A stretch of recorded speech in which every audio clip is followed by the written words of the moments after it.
There are truths hidden in plain sight, not because they are lost, but because they were meant to stay buried by men who feared what they could not explain, buried by scholars who rewrote history to make it fit neatly into their own understanding, buried by time itself until now. Ancient texts tell us of a rebellion, a war that shattered heaven itself, beings of unimaginable power cast down in disgrace. We know the story. We've heard it 1,000 times. Fallen angels, demons, corrupt spirits beyond redemption. But what if that wasn't the full story? What if beyond the fire and chains, beyond the punishment, beyond the eternal separation, something else was happening? What if some of them regretted their fall? What if even now some long for a chance at redemption? Most believe demons are beyond forgiveness, that their judgment was sealed, their fate inescapable. But what if that belief is exactly what keeps us from seeing the full picture? What if the truth is far more complex, more unsettling than we were ever told? Because scattered through forgotten texts, hidden in Scripture, are whispers of something different, verses that do not just speak of punishment, but of something else entirely. Regret, pleas for mercy, a longing for something lost. If demons are forever damned, why do some texts hint at their sorrow?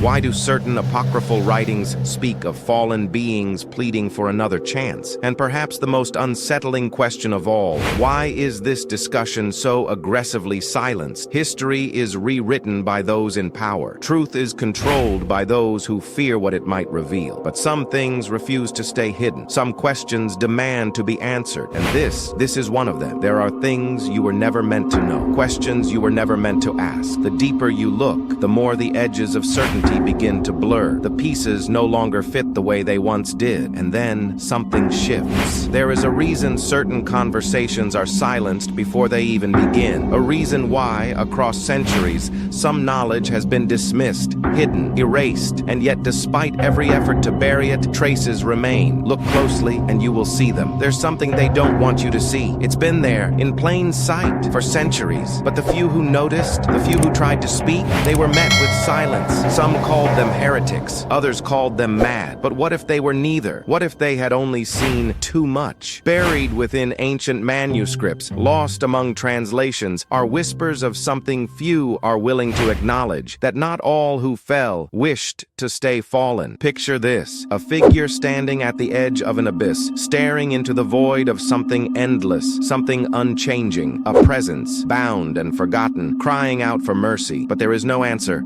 no light, no voice, just silence. Now ask yourself, what if that figure wasn't human? What if it was once something far greater, an angel exiled, but no longer certain of the choice that led them here? Scripture speaks of their punishment, of chains, of eternal darkness. But there is something else hidden beneath those words, something rarely questioned. If their fate was sealed, why do some texts speak of their sorrow? Why do forgotten writings tell of voices crying out, not in defiance, but in regret? At this point, you have two choices. You can dismiss this as impossible, a conversation not worth having. You can look away, pretend you never heard any of it. Or you can begin to wonder, because what we were told was set in stone may not be as simple as it seems. Jude 1:6, a verse often read, rarely questioned. And the angels who did not keep their proper domain, but left their own abode, he has reserved in everlasting chains under darkness for the judgment of the great day. Judgment, not destruction, not annihilation. Judgment, but for what? If their fate was already sealed, why would they still be waiting for something? If their damnation was absolute, what remains to be decided? This is where the questions begin. The book of Revelation speaks of a time when all will be judged. But if these beings are beyond redemption, if their punishment was final, why are they included in this reckoning? Why do some scriptures speak of them as prisoners rather than merely as exiles? There is a difference between punishment and waiting implies something unfinished. But this is not just an ancient debate. It is not a question confined to the past. Because if rebellion doomed them, what does that mean for us? If their fall was irreversible, what happens when deception takes root in those who still walk freely? The same forces that led them astray still move through this world, and the deception that condemned them is no different from the deception that works against you now. evil. It whispers, it twists. It does not present itself as a choice between good and evil, but as a distortion of truth itself. You don't have to believe it. You don't have to accept it. But belief is not what makes something real. The truth does not shift because it is uncomfortable. It does not change to fit what we wish were true. It remains. There comes a moment when denial is no longer an option. You've heard the story. You've read the scriptures. You've seen the patterns. And now you have a choice. You can dismiss this. Tell yourself it doesn't matter. Convince yourself that the questions are irrelevant, that the truth, whatever it is, makes no difference to you, or you can face it. Because ignoring something does not make it disappear. It does not change what has already been set into motion. And if the scriptures are correct, if there are voices crying out, longing for a return they were never granted, what does that say about mercy, about judgment, about what it means to fall and never rise again? What you do with this knowledge is up to you, but make no mistake, this is knowledge, and knowledge once seen cannot be unseen. You were never meant to ask these questions. But now that you have, what happens next? If this shook you, if everything you thought was certain now feels just a little less stable, wait until you hear what is coming next. Stay aware, stay watching, stay ready, subscribe.